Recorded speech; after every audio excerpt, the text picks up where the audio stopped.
another question people ask me, is it a good idea to say tap into home equity for either investment property or primary home to fund a down payment? Because we talked about maybe you got less money out when that last BRRRR, so you're looking at where else can I pull the equity out.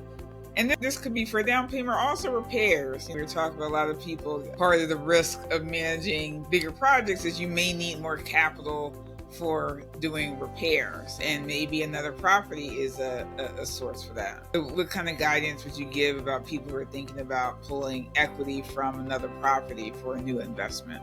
So I guess with the down payment piece, whether it be a home equity line of credit or equity from another property, I would say depending on the path you take, there'll be different, I guess, debt structures, right? And then there's also different risks. Some people also might even do credit cards. So I would say, whether it's a home equity line of credit or it's a credit card or equity of the property, just understand the risk you're taking and then factor in that new debt into your overall numbers. That way, as you deploy that capital into a new investment property, the numbers should include that initial debt to say, just the cash flow, and there's still cash flow when I factor in the payment for that line of credit or the payment that I have to make for the equity that I pulled out from another property.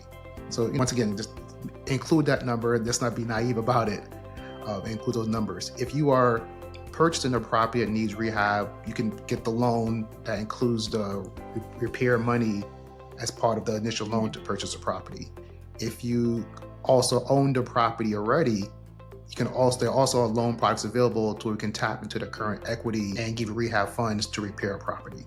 Right, and then just when you're saying understand the risk, means that that money that you're pulling from another source still has to make sense in the overall return on the investment. So you can't exclude it. So if you throw in, let's say, $20,000 of more capital and that kills the ROI of the deal, it's not a good deal if you have to do that. If you're not getting the income on the other side, it doesn't make sense to leverage your home in that way. That's where you're going.